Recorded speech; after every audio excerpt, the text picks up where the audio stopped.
9 years after massively multiplayer online first-person shooter conflict broke out in PlanetSide, the battlefields of Araxis are heating up once more. We've been on the ground and in the skies of the closed beta for PlanetSide 2, where 3 factions are vying for control of the territory you see on this map here. We'll give you a quick rundown of how things are shaping up in SOE's large-scale shooter, and explore what it will take to make these scattered skirmishes feel like a full-scale war. Once you've created a character and chosen a faction, it's time to find a fight. The map is quite large, but it's hard to get a sense of just how big it is without hopping into a flying vehicle and taking a tour yourself. Mountains, valleys, hillsides, and plains play host to modest outposts and massive fortresses alike. The sheer number of places for conflict to break out can be daunting, especially if you're an FPS fan who's used to a smaller, more directed experience. Fortunately, the map shows a number of hotspots where conflict is raging, and you can airdrop into the fray by clicking the Instant Action button. But before you head off into battle, there's one more decision to make. PlanetSide 2 has 6 different soldier classes that vary in appearance and battlefield effectiveness.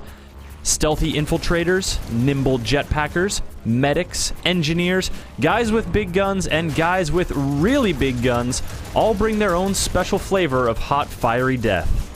This combat diversity is further amplified by vehicles. Whether on the ground or in the air, vehicles fall into 3 general categories: speedy one-man attack units, heavy assault units with multiple gunner seats, and the hefty transport units that can resupply soldiers, repair vehicles, or act as mobile spawn points. With multiple classes of soldiers and vehicles, there are a lot of ways to contribute to the fight in PlanetSide 2, so raging battles are an impressive sight to behold. Around the major installations, the air fills with incoming transports, acrobatic dogfights, deadly strafing runs, and blistering anti-aircraft fire. On the ground, soldiers fight pitched battles over choke points, or engage in small skirmishes as each force tries to outflank the other. Tracers, explosions, and flying debris fill the air, and you really feel like you're part of conflict on a grand scale. But with all this combat centered in certain areas, what happens when you aren't in that area? Maybe instant action took you to a place where the battle was petering out. Perhaps you spawned a hefty distance from any objective points. Or maybe you decided to lie in wait for an enemy counterattack that never came. Regardless of how you got there, these lulls make you feel like you've dropped out of the action. This is something most first-person shooters are very careful to avoid, but PlanetSide 2's scope makes that very difficult indeed. Traveling with a communicative squad, hopping in a vehicle at your faction's hub facility, and reading the map carefully can help minimize downtime.